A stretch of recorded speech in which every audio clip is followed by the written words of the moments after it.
Now in this video, so far we've got a map that we can move around in. And that's cool that we have a way to keep our player from passing through walls, forcing them to follow a certain path. So now comes the time to start adding things like good things like coins and extra man and health packs and stuff like that, and also bad things that threaten to cause harm to the player. So that leads us to this next point, which right now we're inside the levels. If you're out in scene 1, you want to double click on levels to go inside here. And I wonder why this is not connected.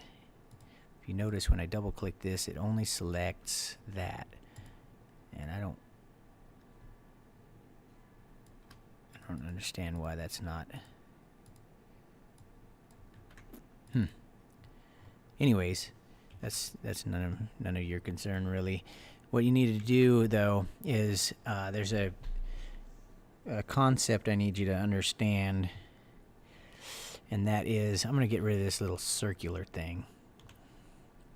But right now, the way the code is written, anything inside levels will keep you from being able to walk through it. But I will also want to put things like coins in here, which you can collect. And if we keep it the way it is, your coins, even though they might have some code that says, you know, give them 1 point if he collects it, the fact that it's inside the levels will keep it from being allowed to, you know, be picked up. So the way that I've decided to deal with that is we need to select all this. So I hit Control A and convert it to a symbol, hit F8, and let's put the registration point in the top left. We'll call this walls. So now, yeah, it's very important that you understand that inside the levels now there's a walls symbol. And let me see, yeah, all that is the walls. So if you double click on this, you're going to go inside. Whoops, I missed it. If you double click, you'll go inside. Now you see that instead of in scene 1, we're in the levels, and inside there is the walls. That's where we're at right now. So now if you want to edit the walls, you have to double click. If you draw something out here in the levels, that's not the right place to draw it. Because what I want to do is go into player 1, double click to your inside player 1, and we need to, because of the way I'm changing this, I want you to put walls, walls right there. So I'm going to hit shift arrow and then just jump down here, paste.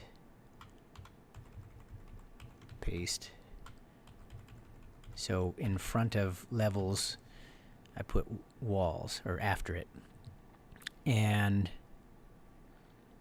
yeah, so just here, because this is the part that's concerned with hitting the walls. And this right here is still just going to move the levels, which we want. And inside the levels, we're going to put things like gold coins, extra man, and we want all that stuff to travel around inside the levels. So let's go now inside here, and just for starters, let's draw like a fake gold coin, because it's not real. So there's our little gold coin. I'll make it even smaller, 50%.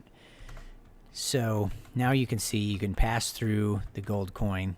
Oh, but you can also pass through those. That's interesting. I need to fix that.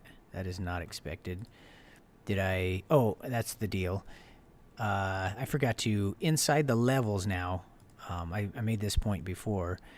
I didn't put walls right here. That just goes to prove to you that this, naming it in your library, is not the same as giving it the instance name. So now I should be able to not go through the walls, yeah. But I can still pass through the coin, which is good. And next we're going to want to make the coin actually like disappear and that sort of thing.